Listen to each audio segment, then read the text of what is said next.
Good evening. This is CTV News for Monday, February 1st. I'm Patricia Vallone. And I'm Sonia Shervasva. Thank you for joining us tonight. Well, a Bowie homeowner is lucky to be alive tonight. This after a car crashes into his house just inches away from where he was sitting.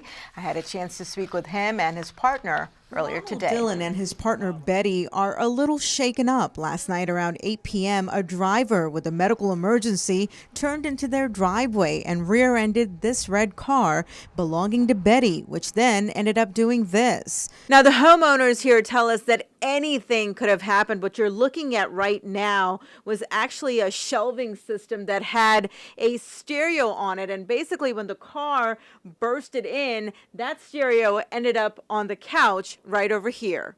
I was sitting right here where these pillows are propped up against here, and I heard it coming through there, and I just jumped up, and that's where the stereo landed. I believe it grazed me on the head. The couple has lived in this house in the 2800 block of Bel Air Drive for 18 years.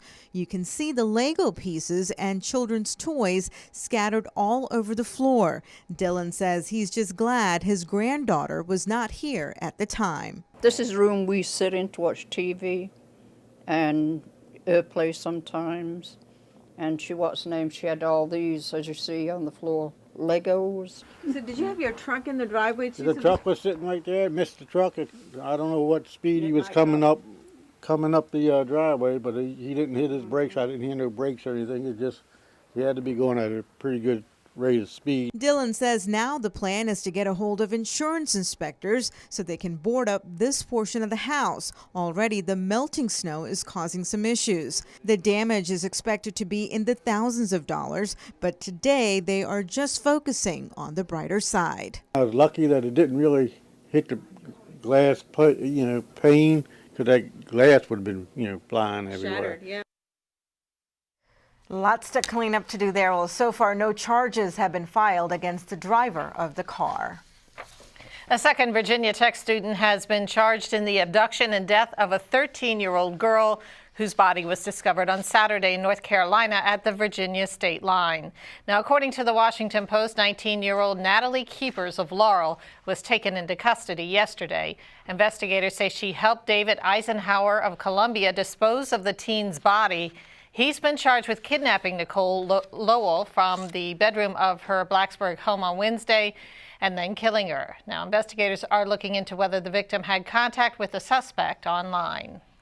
Well, Maryland residents who were already in the process of enrolling in health insurance are getting an extra week. The enrollment period to register through the state's online exchange has been extended for 5 days because of the blizzard. The deadline was supposed to be last Sunday, but will now stretch to midnight on Friday. For more information, you can log on to marylandhealthconnection.gov.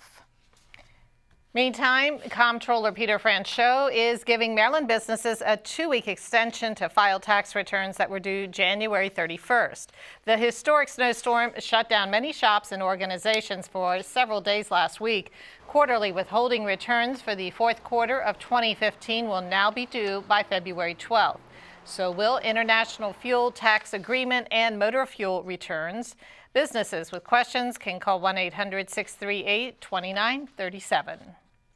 Well, the blizzard of 2016 hit the Washington metropolitan area hard, forcing residents to stay indoors and many businesses to close. In Prince George's, treacherous conditions on roads and sidewalks kept students out of school for 6 days. Classes are now back in session. Katira Jones is in Cheverly with more.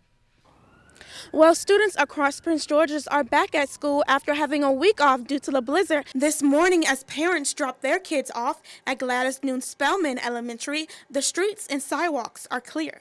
It was a really long week. We had fun. We made it through, but I'm glad they're back in school now. For 6 days, schools were closed to students and teachers. Jessica Albert says she understands that officials have to look at Prince George's as a whole, not just her neighborhood, when making these types of decisions. I think that the county probably made the best decision for the safety of the kids. It's hard, even though our streets were pretty clear pretty quickly. Some neighborhoods weren't, so they have to think of the whole county. Well, in that kind of inclement weather, I think that was a great idea for them to do that.